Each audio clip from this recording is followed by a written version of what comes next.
Good morning, Earthlings. How you doing today? This is Josh Poet with you, First Contact Radio. Hope you're doing well today. Lots of ground shaking go on these last couple days. We're going to talk about that today and some other things, so stay tuned. Let's jump into our date for today on the Dream Spell. Today is a yellow planetary seed day, guided by the human. Yellow planetary seed guided by the human, and it's the third day of the second moon, which is the lunar moon. So each moon, as you know, has 28 days. So it means we have 25 more days left after today for this moon. And the color today, yellow, is about ripening. The planetary tone is tone number 10. It's indicated by the two bars. Each one of the bars represents 5. So you got 5 and 5. That's 10. And the seed is the symbol for today. And the seed is all about flowering. And the guide for today is the human. The guide is the one that's off to the right-hand side, the smaller little one. The guide is the human, and the human is all about free will. The phrase for today is I perfect in order to target, producing awareness. I seal the input of flowering with the planetary tone of manifestation. I am guided by the power of free will. On the Gregorian calendar, it is Thursday, August 25th, 2011.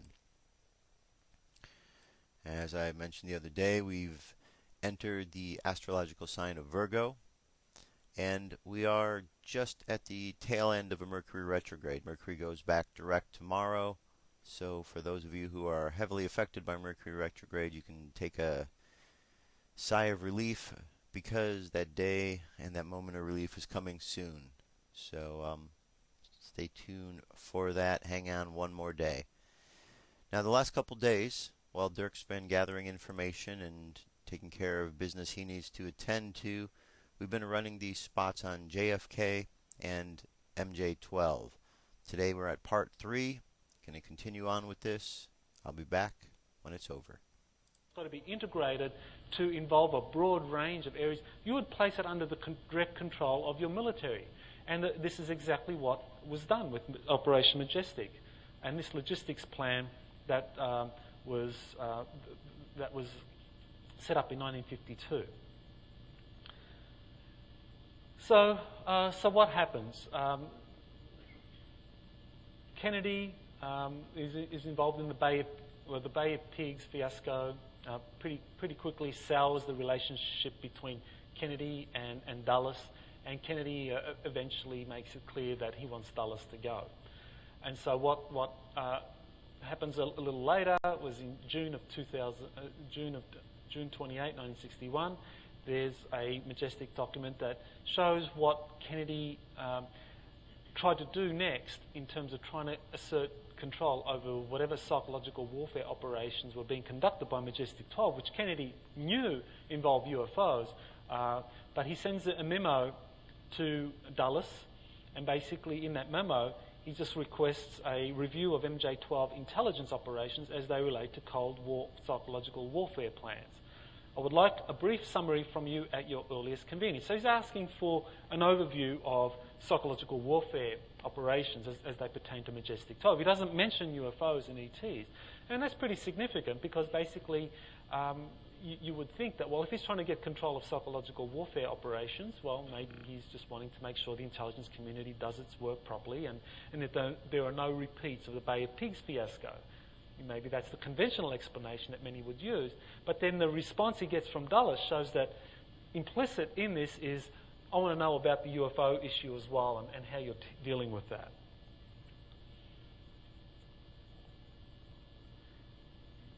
So he wanted to learn about MJ12 activities and the relationship with psychological warfare. Gaining control of psychological warfare operations was part of Kennedy's public policy, but was secretly his strategy to get access to UFO files. In the Majestic Documents website, Dr. Robert and Ryan Wood have given the June memo a medium to high level of authenticity. But I think there are a lot of other documents that contextualise what was happening, including the three leaked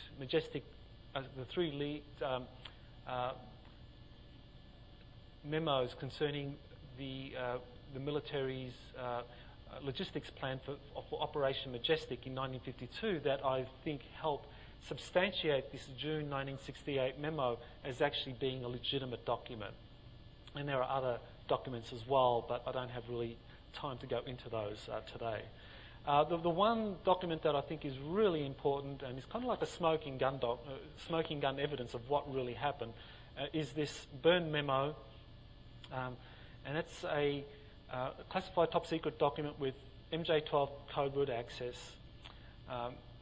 It's a set of 8 draft directives from the director of the CIA, who simultaneously headed the MJ12 Special Studies Project, to 6 other members of the project.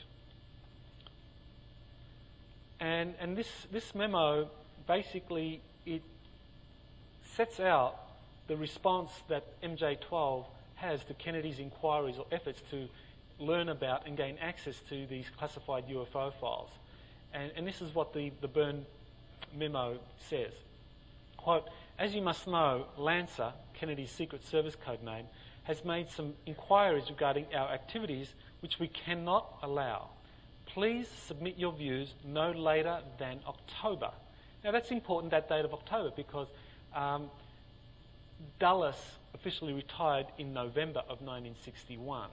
So he is going to be CIA director up until November, and he wants to make sure that whoever this draft document is being directed to, that they answer him in October before he leaves as CIA director, because he's wanting to implement whatever the response is in the kind of the secret CIA infrastructure that has been set up to manage the classified UFO files. And Kennedy was very aware of the role of the CIA in managing classified UFO files, because that June 1968 memo was specifically directed to Dulles and the psychological warfare program that Majestic 12 was involved with. So he knew that Dulles, the CIA, was heavily involved with Majestic 12, psychological warfare operations. In other words, the Director of Central Intelligence was the gatekeeper to the classified UFO files. And so Kennedy knew this, and this was something that I think helps us understand why this draft memo, this Byrne memo, actually has within it some directives that are pretty explosive in terms of what to do with Washington officials that try to get too close to what's happening with the classified UFO files. So the draft memo contains a cryptic assassination directive. Kennedy's inquiries threatened the continuance of MJ12. An assassination directive was drafted against any US official that impeded MJ12 activities. And this is the assassination directive. Quote, it's a draft. Directive regarding project environment. That's a euphemism.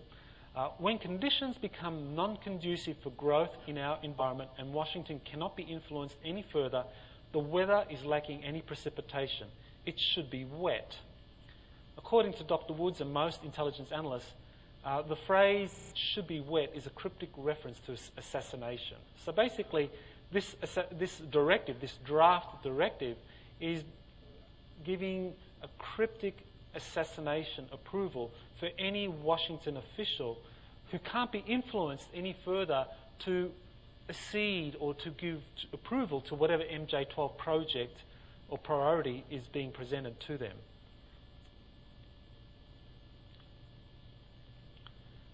So how real, how authentic is this Byrne memo? According to Dr. Wood and Ryan Wood, the Byrne document is an original carbon with an eagle watermark, characteristic of government work, but so far forensic laboratories have been unable to trace it.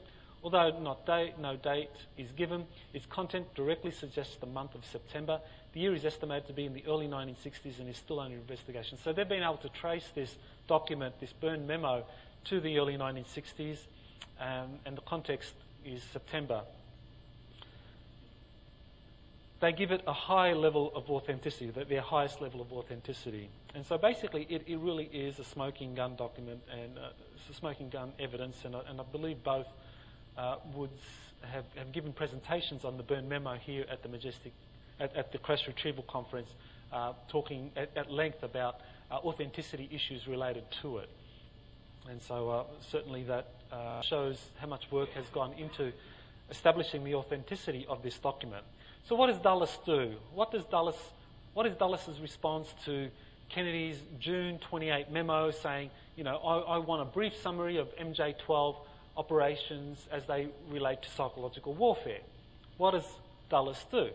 So Dulles, on November 5, 1961, just before Dulles officially retires as replaced by John McCone, who was Kennedy's appointee as Director of Central Intelligence, Dulles says, he gives an overview of MJ-12 activities with regard to psychological activities, which is what Kennedy asked for, and you would expect that. Gives an overview. But this is what you wouldn't expect from the June 28 memo. Dulles begins to talk about UFOs. He acknowledged that while it was possible some UFO cases are of non-terrestrial origin, these did not constitute a physical threat to national defence, end quote. So, that's pretty puzzling if you try to give a mainstream interpretation to that June 28 memo, which doesn't talk about UFOs at all. Dulles' response is actually talking about UFOs and that they're not a threat to national security. So basically, implicit in that June 28 memo was, tell me about the UFO situation. And Dulles' response to Kennedy, final response is the most important here. For reasons of, quote, for reasons of security, I cannot divulge pertinent data on some of the more sensitive aspects of MJ-12 activities, end quote. So this is a pretty bold statement by Alan Dulles to his president, basically saying, even though you're president, you're not clear for this stuff, and I'm not going to give it to you. So basically telling Kennedy to take a hike. I'm retiring in a couple of weeks. You can take a hike. You're not getting control of this stuff. And I think when you look at Dulles in terms of that burned, the draft memo, Dulles had two functions. He was Director of Central Intelligence, that we know, but he was also MJ-1. He was the head of Majestic 12. And I think what this document is basically, the subtext here is, yeah, okay, you got rid of me as Director of Central Intelligence, but I'm still MJ-1 and you can take a hike. It's got to be integrated to involve a broad range of areas. You would place it under the direct control. What if our government was responsible for some of the greatest crimes against this nation? Would you really want to know? These are big questions, but these questions deserve answers. It's time to demand the truth.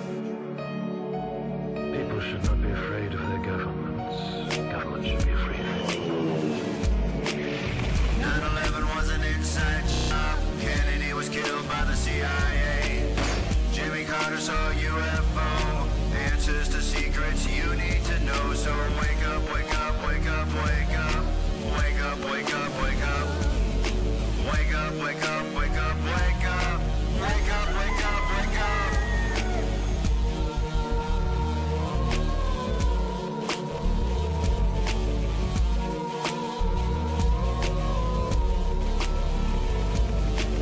The evidence is overwhelming.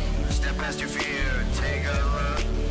Illuminati lies keep growing. What they're losing from your eyes. And wake up, wake up, wake up, wake up. Wake up, wake up, wake up. Wake up, wake up, wake up, wake up.